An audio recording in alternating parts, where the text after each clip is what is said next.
Bonsoir à toutes et à tous, bienvenue dans votre 18h30 sur France 3 et ce soir avec vous nous embarquons sur les bateaux qui naviguent sur la Seine et ses affluents. Le saviez-vous, l'Île-de-France abrite le premier port fluvial de France et le deuxième d'Europe. Vous allez découvrir les marchandises embarquées et débarquées depuis les ports franciliens. La Seine, c'est aussi le tourisme avec ses croisières et ses bateaux-mouches. Alors que représente le transport fluvial dans l'économie francilienne? Les Jeux Olympiques de Paris 2024 sont-ils une opportunité pour le secteur économique fluvial? Et le fluvial est-il forcément plus écologique que la route et les poids lourds? Autant de questions, on va bien sûr y répondre avec nos invités. Bonsoir Taoufik El Amrani, directeur général délégué de la compagnie des bateaux-mouches fondée en 1949, 3 millions de passagers par an. Bonsoir Antoine Berbin, directeur général délégué Aropaport, direction territoriale de Paris, on le rappelle, premier port fluvial de France et deuxième d'Europe. Et bonsoir Pascal Rottier, transporteur fluvial depuis 2008, gérant de l'entreprise Fluviatrans, basée à Vernon dans l'Eure, mais à la frontière bien sûr des Yvelines. Et vos bateaux vont régulièrement ici en Île-de-France, on en parlera. Vous êtes également vice-président des entreprises fluviales de France. Comme chaque soir, on débute avec le chiffre du jour. Regardez-le car il est quand même, on peut dire, impressionnant. 20 millions. Car 20 millions de tonnes de marchandises ont été débarquées ou embarquées en 2021 dans les 70 ports franciliens. Un chiffre assez impressionnant. Depuis quand, ici même, port de Paris est le premier port fluvial de France? Antoine Berbin. Effectivement.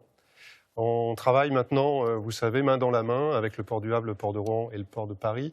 On a formé Aropaport, qui est le résultat de la fusion de ces trois entités en 2021 pour créer un port à la fois maritime et fluvial qui va du quai maritime, donc les grands flux import-export, jusqu'au quai urbain, c'est-à-dire la distribution dans la ville.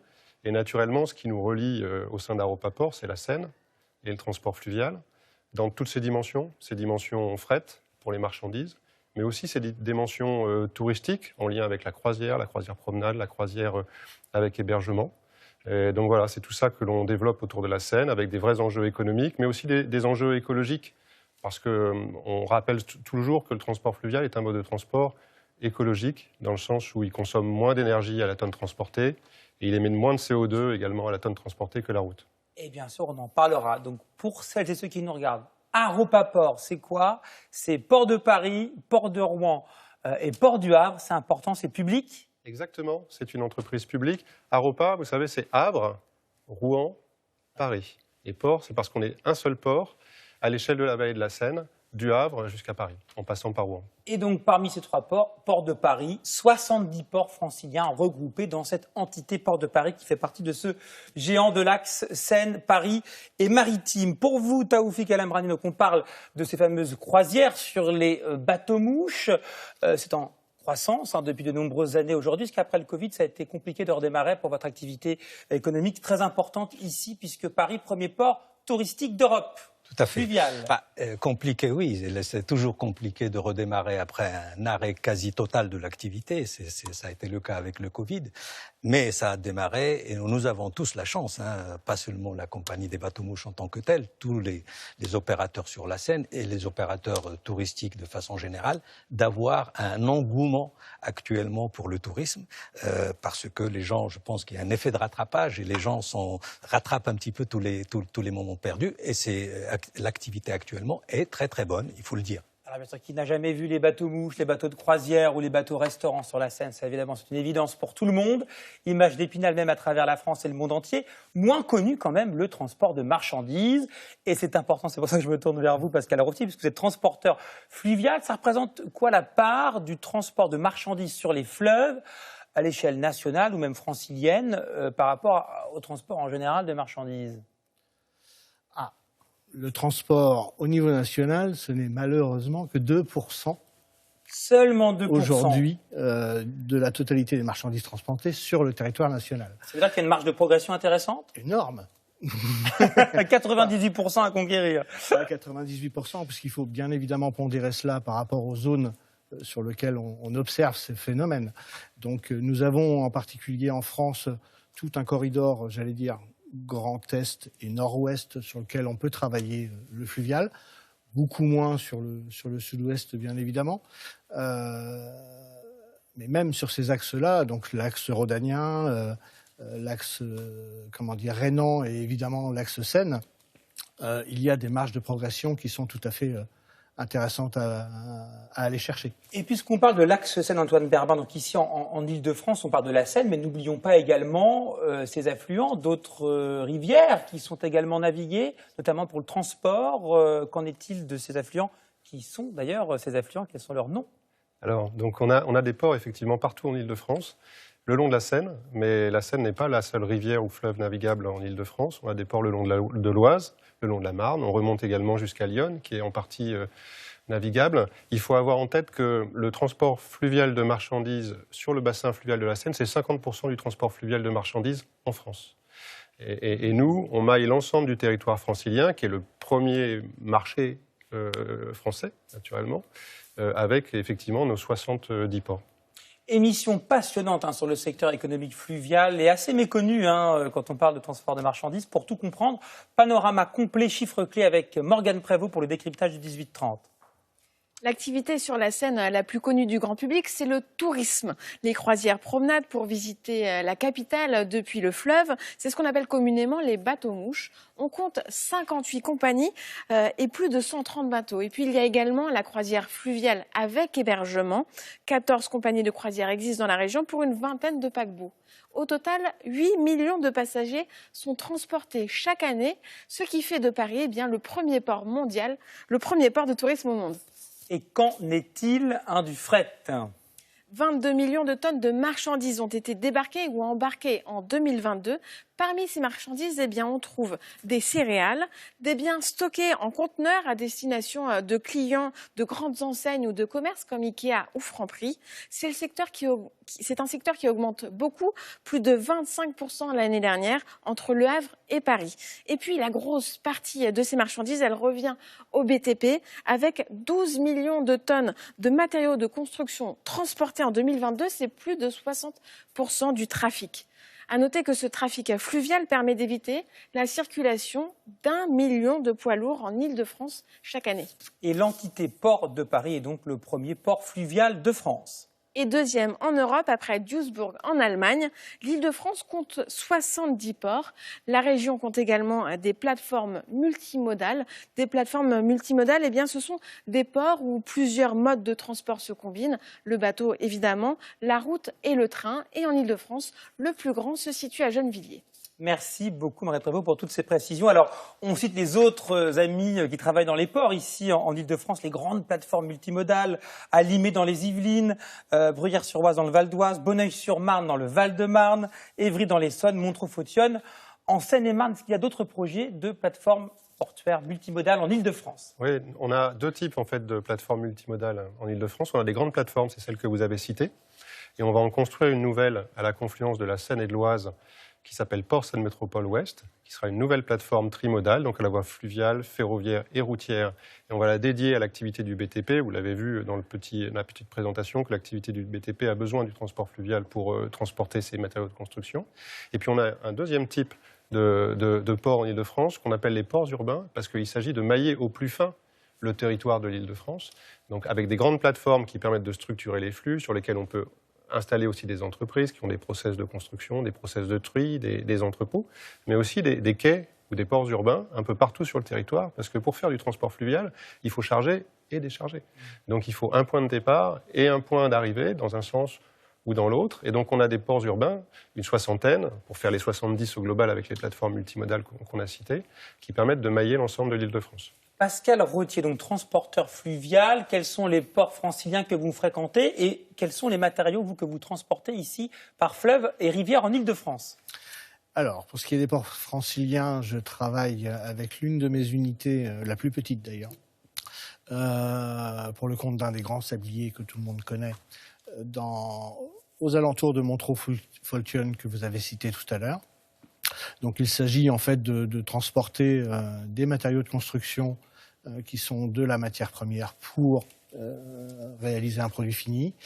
Et la deuxième partie de mon activité consiste plutôt dans le transport céréalier, là cette fois sur la totalité de l'axe, puisqu'on va traverser Paris dans les deux sens, à destination de l'exportation et de Rouen notamment. C'est qu'entre 80 et 90% de la surface agricole francilienne est dédiée aux cultures de céréales. Vous voulez ajouter quelque chose, parce que ça parle du côté de Rouen? Oui, tout à fait. En fait, qu'est-ce qu'on a vu là dans les chiffres? On a, sur le transport fluvial, beaucoup de matériaux pondéreux qui sont transportés en vrac.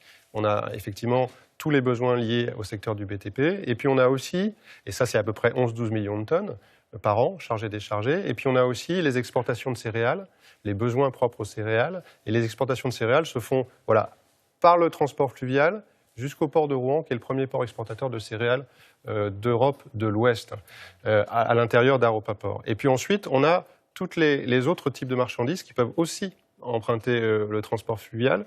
Donc on a les matériaux ou marchandises transformés de type déchets, produits valorisables. Et on installe aussi sur nos plateformes des plateformes de tri qui permettent de valoriser.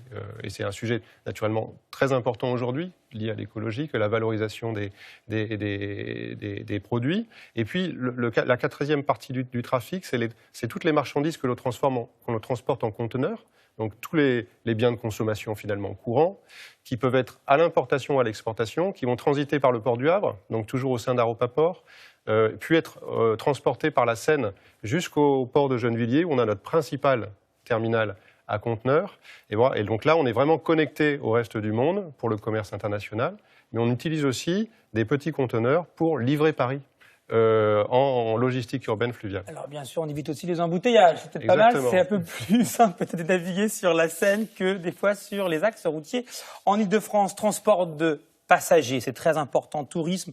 Antoine Berban, on a parlé de marchandises, et avec vous, Taoufik El-Amrani, parlons des bateaux-mouches. Alors on disait 3 millions de passagers par an, c'est considérable, bien sûr, également. J'imagine que tout le monde connaît bien sûr les bateaux-mouches, on le disait, à travers le monde. Est-ce que c'est facile de constituer les équipages pour accueillir tous ces touristes et permettre donc de répondre à la demande des voyages, croisières, en tout cas de quelques heures, ou restaurants sur la Seine? En temps normal, oui. C'est-à-dire que les équipages, évidemment, il faut en avoir en permanence, il faut en avoir suffisamment pour faire face à la demande. Mais évidemment, nous travaillons avec des plannings, on prévoit les arrivages des clients et on se prépare en conséquence. C'est-à-dire qu'on a des hautes saisons où on a besoin de beaucoup plus d'équipages et des basses saisons où on en a besoin de moins. Et du côté des pilotes, alors est-ce que vous avez réussi à solutionner parfois la difficulté à trouver des pilotes formés pour conduire les bateaux-mouches? Disons que nous avons actuellement une difficulté conjoncturelle. Cette difficulté conjoncturelle résulte de ce qui s'est passé après le Covid, où on a eu un certain nombre, dans beaucoup de métiers, pas seulement le nôtre, beaucoup de métiers où on a aujourd'hui une pénurie de personnel. Et c'est un phénomène qui va être un petit peu plus pointu avec l'arrivée des Jeux Olympiques, puisque nous sommes engagés tous ici en tant que transporteurs fluviaux, de passagers, etc., dans les opérations des JO 2024. Et là, il va y avoir un besoin ponctuel, en même temps, de beaucoup d'équipages. Espérons que vous allez pouvoir répondre à la demande, puisqu'on parle des Jeux Olympiques, cérémonie d'ouverture sur la Seine. Les bateaux-mouches vont contribuer d'ailleurs à cette cérémonie, et ensuite il y aura des compétitions. Ça veut dire que des fois vous ne pourrez pas circuler en fait à chaque moment, à chaque heure durant la quinzaine olympique. Première question d'abord, est-ce que vous allez avoir des compensations financières les jours où vos bateaux ne pourront pas circuler durant les Jeux? Oui, bien sûr, il y aura des compensations financières. Il faut préciser que ces compensations financières ne vont pas couvrir la marge qui est attendue en temps normal par l'activité normale, ne vont pas couvrir le chiffre d'affaires qui est attendu pendant cette période, puisqu'on est dans la période la plus élevée de l'activité, qui est le mois de juillet. Mais évidemment, il faut y participer et c'est un moyen de contribuer à cet effort, je dirais, national pour mettre en avant la France et Paris. Et à quelle hauteur vous allez contribuer, vous, avec combien de bateaux, par exemple, qui vont circuler pour la cérémonie d'ouverture ou pour les jours des épreuves? Je dirais que la quasi-totalité de la flotte, puisque aujourd'hui nous avons 9 bateaux qui sont inscrits au registre des bateaux qui vont participer à la cérémonie d'ouverture. Intéressant aussi, question, est-ce que ça va bouleverser le trafic fluvial des marchandises, les Jeux Olympiques? Réponse Pascal Rottier, transporteur fluvial. Alors oui, évidemment, ça va forcément avoir un impact sur le transport de marchandises, notamment puisque la période correspond très exactement à la période de la récolte en ce qui concerne les céréales. Et donc, c'est totalement concomitant. Et bon, avec le COJO, on travaille depuis plus de 2 ans. Le comité olympique, vous avec travaillez pour vous adapter pour qu'on s'adapte et qu'il ne soit pas trop non plus à nous fermer pendant 15 jours à la navigation, hein ce qui ne sera pas le cas, je vous rassure. Et donc, on a trouvé des moyens pour pouvoir continuer à Quels moyens? Tout simplement avec des systèmes d'heures de passage qu'on a quasiment définis, je crois, et qui nous permettront de passer nos marchandises pendant les JO. Attention, horaire millimétré pendant les Jeux pour naviguer sur la Seine, transport fluvial et aussi des passagers, me précise Taoufik El Amrani. Vous voulez préciser quelque chose sur les Jeux Olympiques et l'adaptation du trafic fluvial? Je crois que c'est en fait les Jeux Olympiques pour le fleuve, olympique et paralympique. C'est vraiment une opportunité formidable de mettre en lumière notre activité fluviale, qu'elle soit pour le transport de marchandises ou pour le transport de personnes. De fait, les Jeux ont mis la Seine au cœur de leur organisation. Le village olympique est construit au bord de la Seine. Il y aura des épreuves de natation en eau libre dans la Seine, avec des objectifs de baignabilité de cette Seine. La cérémonie d'ouverture, ce qui n'était pas imaginé au départ, la cérémonie d'ouverture sera sur la Seine. Et donc pour nous, collectivement, c'est vraiment la possibilité de mettre en lumière notre savoir-faire, que ce soit pour le transport de marchandises comme pour le transport de personnes. Vous parlez justement du village olympique. Est-ce que ça veut dire que les matériaux de construction du village olympique arrivent par bateau et par la Seine? En partie. Donc, ce qui a été fait, principalement, là où il y a eu le plus de volume de transport fluvial, c'est pour les déblais préalables à la construction du village olympique. Et ensuite, une partie des matériaux de construction a été acheminée par la Seine. Alors, parlons aussi environnement. Vous allez voir que depuis décembre dernier, une célèbre marque suédoise de vente de meubles, vous voyez de qui je parle, évidemment, a misé sur le transport fluvial, justement pour livrer dans Paris les commandes Internet de ses clients. Objectif à réduire les émissions de carbone et se préparer également aux nouvelles règles des zones à faible émission, dites ZFE. Démonstration et explication de Simon Ricotier et Marie-Candice Delouvrier. Cette célèbre enseigne d'ameublement a choisi la voie fluviale. Pour livrer ses clients dans la capitale, les colis sont chargés dans ses caisses sur une péniche au port de Gennevilliers. Direction celui de Bercy, au centre de Paris. 35 km pour 3 heures de trajet. C'est un mode de transport qui, par nature, est lent, mais qui, par contre, est extrêmement fiable. Cette performance de fiabilité horaire, notamment, est une attente aujourd'hui des clients qui souhaitent être livrés sur un temps très précis, en fait. Car sur la Seine, pas d'embouteillage, pas de retard et pas de bruit. Le trajet se fait de nuit, à la lumière des plus beaux monuments de Paris. C'est beaucoup plus agréable, on n'est jamais dans les bouchons, le capitaine ne s'énerve pas. Et c'est bien sûr plus écologique parce qu'on peut mettre beaucoup plus de marchandises sur le bateau que ce qu'on pourrait faire sur un camion. La péniche peut contenir jusqu'à 35 caisses, soit 450 commandes. La marque dit ainsi pouvoir éviter 12 000 camions par an sur les routes. D'autant que quand le bateau est plein, le transport fluvial émet 5 fois moins de CO2 que le routier à la tonne transportée. Une fois arrivés au cœur de Paris, les marchandises sont chargées sur des camions électriques pour assurer la livraison au client final. Une nouvelle organisation qui a coûté plus d'1,5 million d'euros à l'entreprise. Au démarrage, effectivement, il y a un petit surcoût, c'est un petit investissement, mais l'objectif, c'est vraiment d'anticiper ces futures réglementations thermiques qui feront qu'on ne pourra plus livrer nos clients à terme dans Paris avec des véhicules thermiques et polluants. Donc on le disait à l'instant, effectivement, donc le transport fluvial émet moins donc de dioxyde de carbone, 2,5 fois moins à la tonne transportée que le transport routier, mais tout de même, c'est du diesel qui est utilisé, une sorte de fuel, c'est ça? On peut dire ça pour la motorisation. Alors quelle évolution faudrait-il faire pour que ce soit encore plus propre, le transport fluvial? Alors effectivement, aujourd'hui, on a une empreinte carbone qui est moins élevée que le transport routier. Malgré tout, il ne faut pas s'exonérer d'avancer et de rechercher des solutions pour qu'on soit totalement décarboné dans les objectifs qui nous sont fixés à tous et que vous connaissez tous. Exemple, pour un nouveau moteur hybride, c'est possible? Alors, je parlerai d'hybridation. Ça peut être une solution. Il y a les vecteurs hydrogène qui sont intéressants à creuser. Il y a aussi en transition les e-fuels ou les biofuels, qui sont des carburants nettement moins émetteurs, en particules fines et en CO2. Ce sont des axes de recherche qui sont intéressants à creuser. Pour les bateaux-mouches, Taoufik El Amrani, est-ce que vous avez des bateaux-mouches 100% électriques? Ils sont en cours. Déjà, il y a un projet de bateau à hydrogène qui a été mis en sourdine pendant la période de Covid parce que ce n'était pas possible de le lancer. Donc, il va être remis en route bientôt. Et aussi parce qu'on attend la résolution de la problématique de l'avitaillement. Donc, aujourd'hui, dans la région parisienne, on n'a pas encore d'avitaillement en hydrogène. Mais nous avons déjà en route des projets de bateaux hybrides qui vont sortir pour les JO 2024, 2 bateaux de grande taille, de capacité de 1000 personnes qui vont être prêts pour les JO 2024. Et nous utilisons déjà les carburants moins polluants, le GTL aujourd'hui. Et nous sommes actuellement dans la profession en train de faire venir le biocarburant, enfin le carburant totalement décarboné qui va être utilisé peut-être pour les JO. Et pour Port de Paris, Aropaport, est-ce que vous mettez en place une politique ou du moins d'innovation, de réflexion sur un trafic fluvial encore plus propre? Là, vraiment, la transformation énergétique du transport fluvial pour le fret et pour les passagers est vraiment lancée. C'est-à-dire, on en parlait il y a 3-4 ans, mais aujourd'hui, on peut vraiment dire qu'on a des premières réalisations. Donc, on a les premiers bateaux 100% électriques pour les passagers.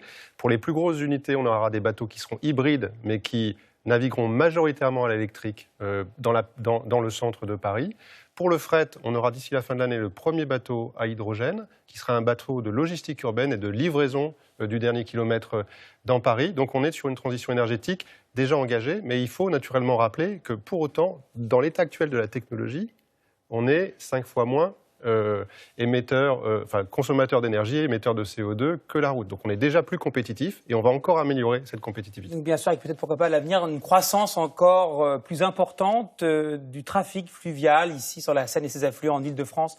Émission passionnante sur l'économie et le trafic fluvial. Merci messieurs, tout de suite votre journal et votre 19-20.